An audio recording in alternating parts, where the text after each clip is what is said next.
Hello again. Do you know, one of the unexpected pleasures of being almost retired has arrived earlier than I could have imagined, and that's herbs. Before you switch off, do hear me out. A couple of weeks ago, I probably could have named half a dozen without much difficulty. Mint, rosemary, thyme, basil, and if I was feeling adventurous, tarragon. But something curious happens when you plan a herb garden. You stop thinking about them as ingredients and you start noticing them as living things. Once you run your fingers through a rosemary bush, it carries the warmth of the Mediterranean hillside.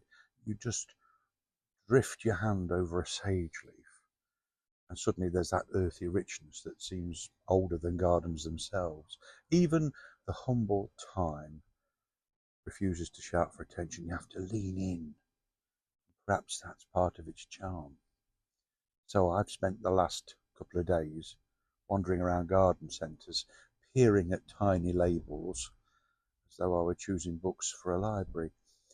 Mrs. B has patiently tolerated conversations about which herb will go in which pot. French oregano or normal oregano, variegated sage or English sage, lemon thyme or you get the drift. Anyway, so a few months ago, this would have been a very unlikely chain of events, planning a herb garden. But perhaps that's what this season of my life is for.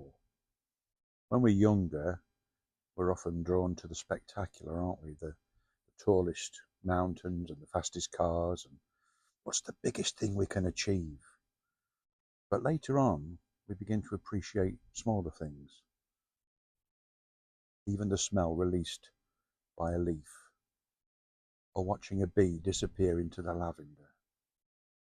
Maybe next year it'll be a tomato that somehow tastes so much better because I grew it myself.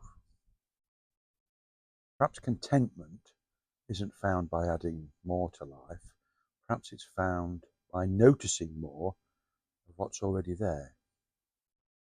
Have a peaceful weekend, and if you happen to pass a rosemary bush, stop for a moment, give it a little caress.